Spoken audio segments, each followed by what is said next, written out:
Kelanchal times, हर खबर पर हमारी नजर। नमस्कार, बहुत बहुत स्वागत है आप सभी का केलांचल टाइम्स में। मैं हूं आपके साथ मानसी त्यागी। रुक करते हैं इस वक्त की तमाम बड़ी खबरों पर।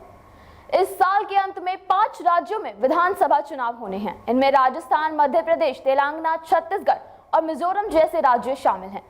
राज्यों के चुनाव में पहले सनातन धर्म को लेकर विवादित बयान पर सियासी गलियारों में सरगर्मी बढ़ गई है। इस पर छिड़े विवाद पर अब बीजेपी के राजस्थान में चुनाव प्रभारी और केंद्रीय मंत्री प्रहलाद जोशी की भी एंट्री हो चुकी है। जोशी ने शुक्रवार को दिए अपने एक बयान में विपक्षी गठबंधन इंडिया को घमंडी गठबंधन करार दिया। उन्होंने कहा कि इन्होंने सिर्फ सनातन धर्म के नाश के लिए गठबंधन बनाया है। प्रहलाद जोशी के इस बयान पर कांग्रेस सांसद शशि थरूर ने पलटवार किया है। केंद्रीय मंत्री प्रहलाद जोशी के विपक्षी गठबंधन को घमंडी गठबंधन बताने वाले बयान पर कांग्रेस वरिष्ठ नेता शशि थरूर ने कहा, सत्ता का अहंकार बहुत झलक रहा है, इसीलिए विपक्ष पर घमंड को मढ़ना अनावश्यक और बेकार है, क्योंकि जो अहंकारी हैं वे ही सत्ता में हैं। यही हम हर दिन देख रहे हैं। मुझे स्पष्ट रूप से लगता है कि हमने गठबंधन को जो नाम दिया है वह उन्हें रास नहीं आ रहा है, इसीलिए इस तरीके से प्रतिक्रिया दे रहे हैं। यहाँ तक कि इंडिया गठबंधन से उन्हें इतनी दिक्कत है कि देश का नाम सिर्फ भारत रखने पर विचार करना पड़ रहा है। भारत नाम को विशेषाधिकार देने की कोशिश की जा रही है, जबकि हमारे संविधान में दोनों नाम इंडिया और भारत है, तो उनमें से किसी एक का इस्तेमाल करने में क्या समस्या है। 5 राज्यों में होने वाले आगामी विधानसभा चुनावों को लेकर कांग्रेस की अगली मीटिंग हैदराबाद में होगी, जिसकी तैयारियां जोरों शोरों से चल रही हैं। साथ ही भावी लोकसभा चुनाव की भी रणनीतियां इसी बैठक में बनाई जाएंगी। माना जा रहा है कि सीडब्ल्यूसी की बैठक में विधानसभा चुनावों के साथ ही आगामी लोकसभा चुनावों के लिए भी रणनीति तैयार करेंगे। इस महत्वपूर्ण बैठक में राजस्थान, मध्य प्रदेश, छत्तीसगढ़, तेलंगाना और मिजोरम जैसे राज्य शामिल हैं। पार्टी अध्यक्ष मल्लिकार्जुन खड़गे की अध्यक्षता में 84 सदस्यीय सीडब्ल्यूसी की बैठक दोपहर में शुरू होगी। सोनिया गांधी और राहुल गांधी सभी सीडब्ल्यूसी बैठक में शामिल होंगे, जिसमें भाजपा के नेतृत्व वाले एनडीए का मुकाबला करने के लिए एकजुट विपक्षी गठबंधन इंडिया के गठन के आलोक में 2024 के आम चुनावों की रणनीति पर भी विचार विमर्श किया जाएगा। कांग्रेस महासचिव केसी वेणुगोपाल ने शुक्रवार को हैदराबाद से मीडिया कर्मियों से कहा, अब देश का माहौल पूरी तरह से बदल गया है। लोग बहुत उत्सुकता और उम्मीद से इंडिया गठबंधन की तरफ देख रहे हैं। देश को एहसास हो रहा है कि नरेंद्र मोदी सरकार को जाना होगा। वेणुगोपाल ने कहा कि 3 दिन तक चलने वाली बैठक में कांग्रेस शासित राज्यों के मुख्यमंत्रियों समेत 140 से अधिक नेता शामिल होंगे। पार्टी 17 सितंबर की शाम को हैदराबाद के पास एक मेगा सार्वजनिक रैली भी करेगी, जिसमें तेलंगाना के लिए 5 गारंटियों का खुलासा किया जाएगा। उसी दिन पूर्ववर्ती हैदराबाद राज्य के भारतीय संघ में शामिल होने की वर्षगांठ भी है। सार्वजनिक बैठक के बाद कांग्रेस अध्यक्ष सीडब्ल्यूसी सदस्यों, पीसीसी अध्यक्षों और सीएलपी नेताओं के काफिले को हरी झंडी दिखाएंगे, जो रात्रि प्रवास के लिए तेलंगाना के 119 विधानसभा क्षेत्रों में से प्रत्येक का दौरा करेंगे और वहीं 18 सितंबर को पार्टी कार्यक्रमों में भाग लेंगे। उन्हें संबंधित विधानसभा क्षेत्र आवंटित किए गए हैं। नेता घर घर जाकर 5 गारंटी और बीआरएस सरकार के खिलाफ आरोप पत्र बांटने में भाग लेंगे। वे प्रभावशाली लोगों के साथ दोपहर का भोजन भी करेंगे और शाम को भारत जोड़ो मार्च में भाग लेंगे। वेणुगोपाल ने कहा कि रैली में घोषित गारंटियों को तेलंगाना में सत्ता में आने के 1 महीने के भीतर लागू किया जाएगा।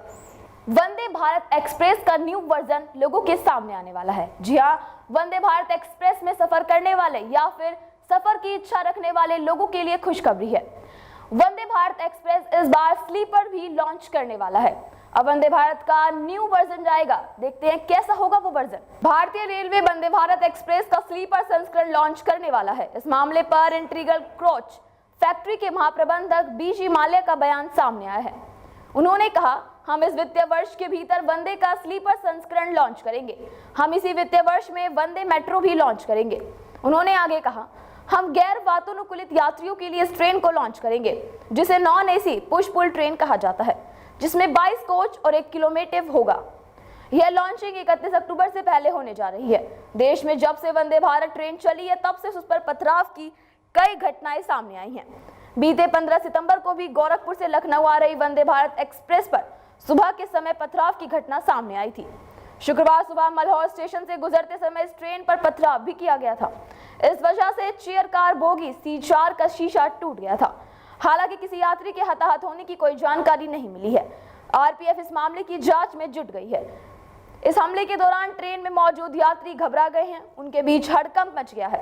खबर है कि आरपीएफ हमलावरों की तलाश में सीसीटीवी चेक कर रही है। बता दें कि इस ट्रेन को पीएम मोदी ने 7 जुलाई को हरी झंडी दिखाई थी। तब से लेकर अब तक इस ट्रेन पर 5 बार हमला हो चुका है। पहली बार इस ट्रेन पर हमला तब हुआ था जब बकरी कटने से नाराज स्थानीय लोगों ने पथराव कर दिया था। इस दौरान ट्रेन की 4 बोगियों के शीशे टूट गए थे। वंदे भारत पर लगातार हो रहे हमलों को रोकने के लिए सरकार को नई योजना बनाने की जरूरत पड़ सकती है। भारत की पूर्व प्रधानमंत्री स्वर्गीय इंदिरा गांधी अपनी आम सभाओं में अक्सर कहा करती थी कि कांग्रेस को कोई भी विपक्ष पार्टी नहीं हरा सकती। अगर कांग्रेस हारेगी तो कांग्रेस से ही हारेगी। तो शायद अब उनकी यह बात सच साबित होती हुई दिखाई दे रही है।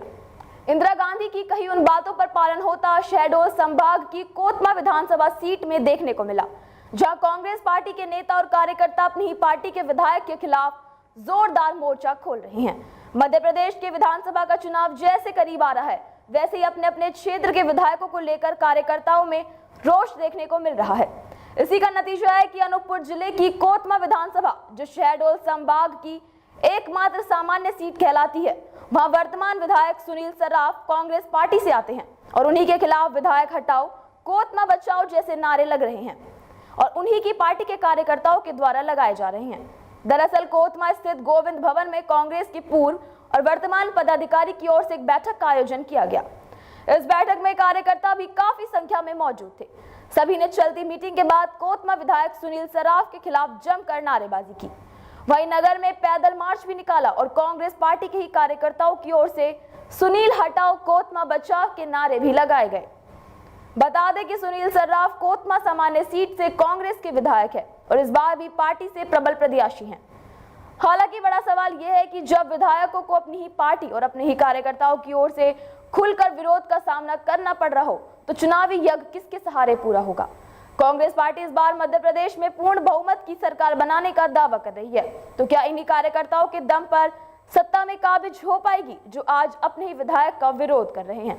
नेक्स्ट, कांग्रेस के वरिष्ठ नेता सचिन पायलट ने शुक्रवार को कहा कि उनकी पार्टी राजस्थान विधानसभा चुनाव एकजुट होकर लड़ेगी और अगली सरकार का नेतृत्व कौन करेगा, इसका फैसला आला कमान द्वारा नवनिर्वाचित विधायकों के साथ विचार विमर्श के बाद किया जाएगा। उन्होंने यह विश्वास भी जताया कि कांग्रेस विधानसभा चुनाव में हर 5 साल पर सरकार बदलने की परंपरा को तोड़ेगी। हैदराबाद में कांग्रेस कार्य समिति की बैठक से पहले एक इंटरव्यू में पायलट ने कहा कि कांग्रेस 2018 के राजस्थान चुनाव में किए गए सभी चुनावी वादों पर खरी उतरी है और राज्य सरकार और पार्टी मिलकर काम कर रही है। पायलट ने विश्वास जताया कि इस एकजुटता के परिणाम स्वरूप इस चुनाव में कांग्रेस भाजपा को पराजित करेगी।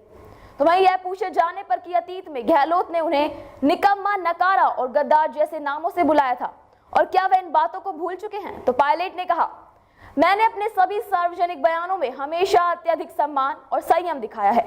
मेरे मूल्य और संस्कार मुझे ऐसी भाषा का उपयोग करने की इजाजत नहीं देते जो हमारी बातचीत की गरिमा को कम कर दे। उनका कहना था, मैंने जो मुद्दे उठाए उनका पार्टी नेतृत्व ने संज्ञान लिया और उनके समाधान के लिए कदम पहले ही उठाए जा चुके हैं। यह पूछे जाने पर कि पिछले साल विधायक दल की बैठक नहीं होने देने के मामले में गहलोत के 3 वफादार नेताओं के खिलाफ अब तक कोई कार्रवाई क्यों नहीं की गई, पायलट ने कहा कि वह इस पर टिप्पणी नहीं करना चाहते क्योंकि ऐसे मुद्दों पर फैसला एआईसीसी को करना है। चुनाव में पार्टी के सामूहिक नेतृत्व के साथ उतरने से जुड़े अपने पहले के बयानों पर पूछे जाने पर पायलट ने कहा, यह न केवल राजस्थान बल्कि पूरे देश में कांग्रेस की परंपरा रही है। उनका कहना था, एक बार जब हम चुनाव जीत जाते हैं और बहुमत प्राप्त कर लेते हैं तो विधायक और पार्टी नेतृत्व तय करते हैं कि विधायक दल का नेतृत्व कौन करेगा। यह कोई नई बात नहीं, यह दशकों से परिपाटी रही है और अगले कुछ महीनों में हम जिन राज्यों में चुनाव मैदान में उतरने जा रहे हैं वहां पर भी यह नीति अपनाई जाएगी।